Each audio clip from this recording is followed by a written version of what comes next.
vamos tratar hoje do crime de tortura. Sou o professor Giovanni e está aqui no quadro alguns detalhes do que nós vamos falar.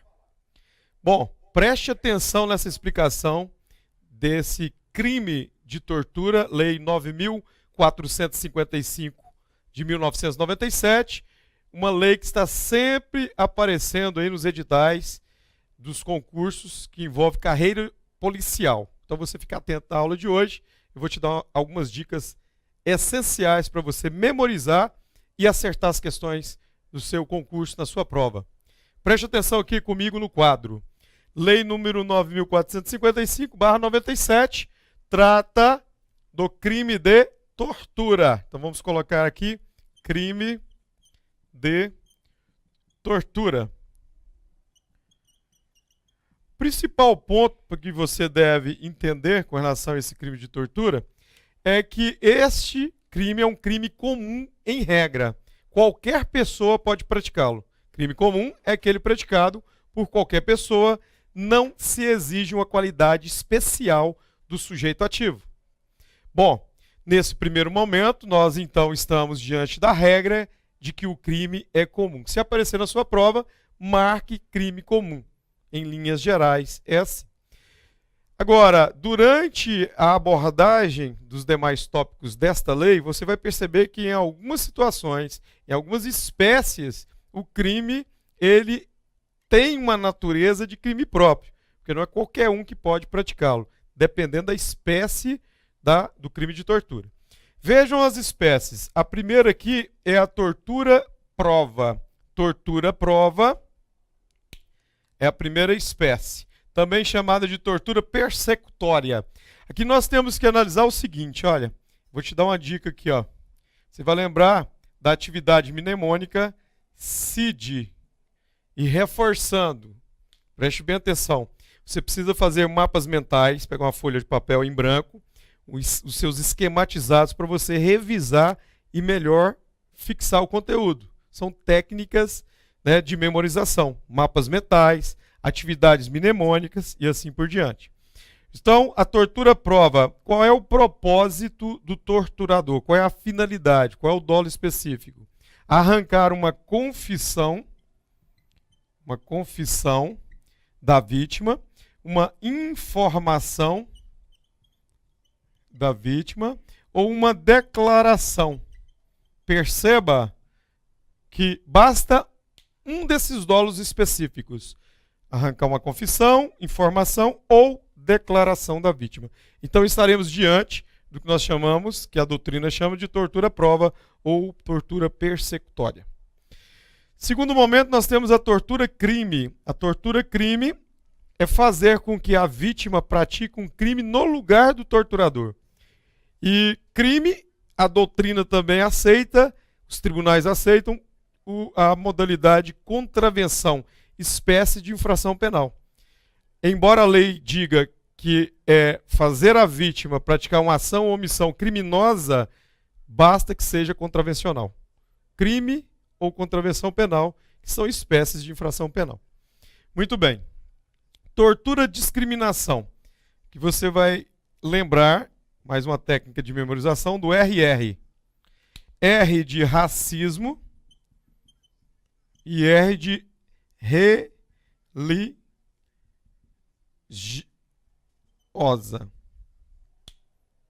Bom, a discriminação aqui, ó, deixa eu corrigir para melhorar aqui.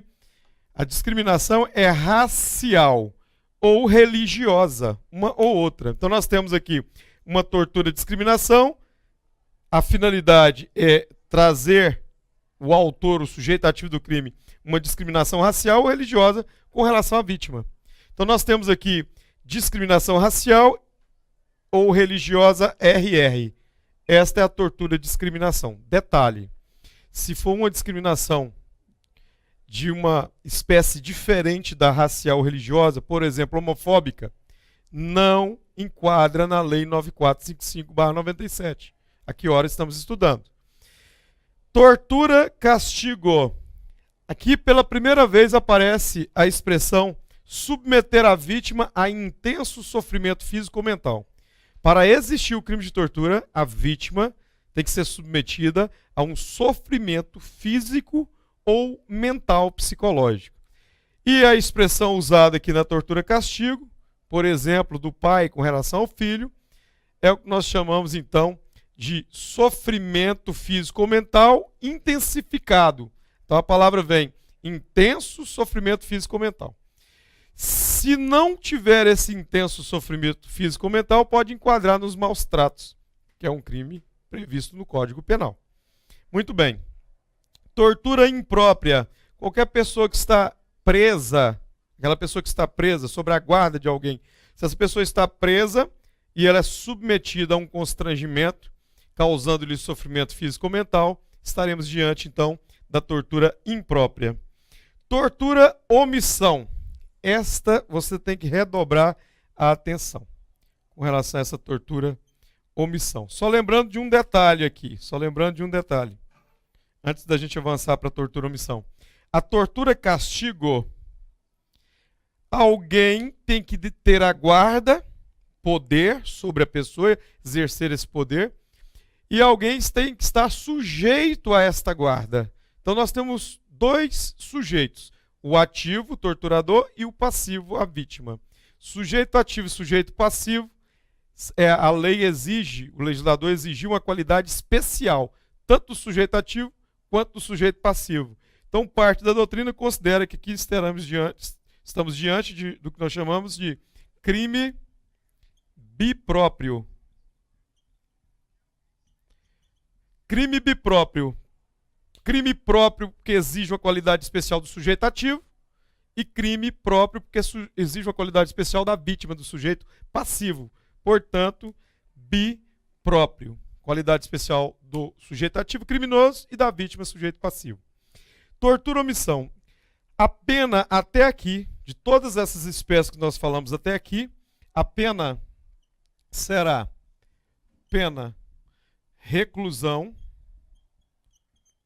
pena de reclusão, de 2 a 8 anos. Quando eu parto para essa tortura omissão aqui, a pena muda, a pena modifica, passa a ser uma pena de detenção de 1 a 4 anos. Veja que, perceba bem que a pena cai de 2 cai para 1 ano e de 8 cai para 4 anos, metade, para você memorizar melhor. Então, pena de reclusão, pena de detenção, o quanto? De 2 a 8, aqui de 1 a 4. Metade do mínimo, metade do máximo. Tudo bem? Bom, nós estamos diante de uma tortura omissão, onde a pessoa deveria evitar a prática do crime e não evitou. Alguém que deveria evitar e não evitou, um superior hierárquico, por exemplo, ou deveria apurar e não apurou. Deveria evitar, não evitou, deveria apurar, não apurou. Uma autoridade policial, um delegado, que deveria indiciar e não indiciou. Um agente vinculado a ele, por exemplo, ou qualquer pessoa que praticou o crime de tortura. Então essa é a modalidade omissiva, porque deveria evitar, não evitou, deveria apurar e não apurou. A pena é de 1 a 4 anos, pena esta de detenção. Bom, agora nós vamos analisar as formas qualificadas, as qualificadoras. São duas. Primeiro, quando o resultado dessa tortura implica em lesão corporal grave ou gravíssima. Se da tortura resultou lesão corporal grave, previsto no artigo 129, parágrafo 1º do Código Penal, ou se resultou em lesão corporal gravíssima, previsto no artigo 129, parágrafo 2º do Código Penal. Se esse for o resultado, a pena passa a ser de reclusão de 4 a 10 anos. Aumentou de 4 a 10 anos.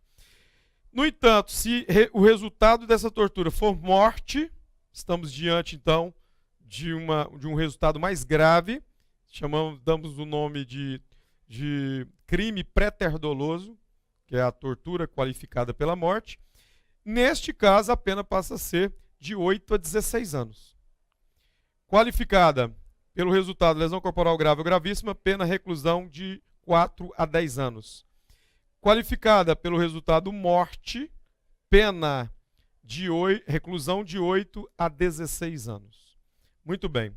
Essas são as formas qualificadas, aumentando o mínimo e máximo. Agora nós vamos analisar as causas de aumento de pena. Causas de aumento de pena. O aumento será de 1/6 a 1/3. E aqui nós vamos colocar uma atividade mnemônica. Venha comigo, acompanhe aqui no quadro a atividade mnemônica. Quando é que vai aumentar de 1/6 a 1/3? Perceba bem como que vai aumentar aqui. Então vamos colocar aqui. Hipóteses de aumento da pena de 1/6 a 1/3. Eu vou colocar a atividade mnemônica. Aqui, GPS-CIA. Vamos colocar aqui, ó, gestante, portador de deficiência,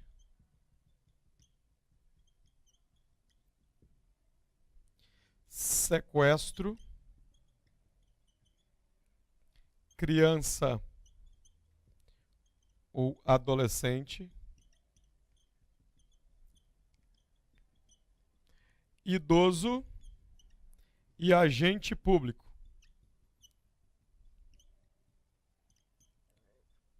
Bom, GPS-CIA. Nós temos como atividade mnemônica, para você melhor memorizar, a pena vai aumentar de 1/6, a pena pode aumentar de 1/6 a 1/3. E a atividade mnemônica GPS-CIA. Ok? Posicionamento via satélite global, um aparelho, e a CIA, Companhia de Inteligência das Américas. Então nós temos aqui G de gestante, gestante é vítima. P de portador de deficiência, se alguém torturar um portador de necessidades especiais, portador de deficiência, então também estará, a pena será aumentada de 1/6 a 1/3. E sequestro, meio, então nós temos aqui vítima, gestante, vítima. Aqui eu tenho meio, o meio utilizado para torturar, sequestrando a pessoa e encaminhando para um determinado local. Criança ou adolescente também como vítima. Idoso também vítima do crime de tortura, a pena aumenta, sendo este idoso vítima. E agente público como autor do crime, não vítima.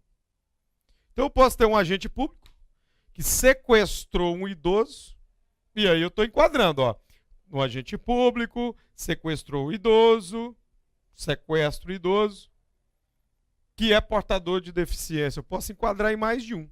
Enquadrando em mais de um, não vai aumentar várias vezes. Só sai do mínimo e o juiz aproxima do máximo ao aplicar a pena, ao materializar, sentenciar a pena em concreto.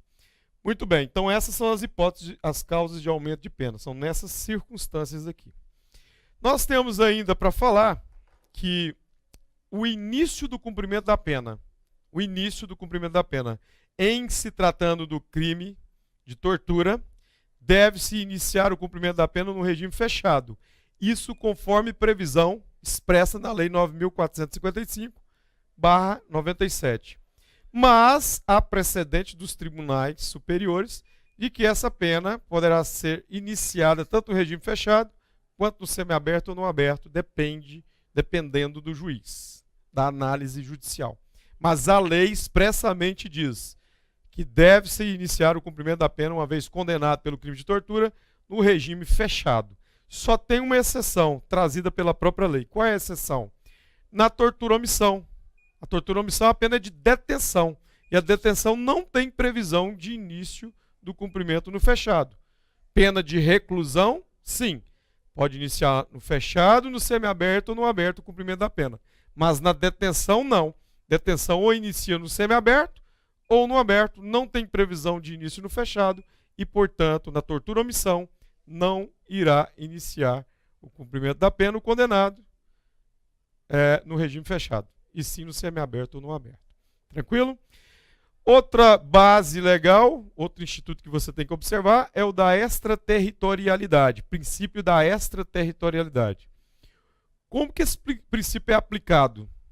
Veja bem, é possível aplicar a lei 9.455/97, processar o agente, indiciar, processar e condenar esse agente, se esse crime de tortura ocorreu fora do nosso território, em outro país, é possível.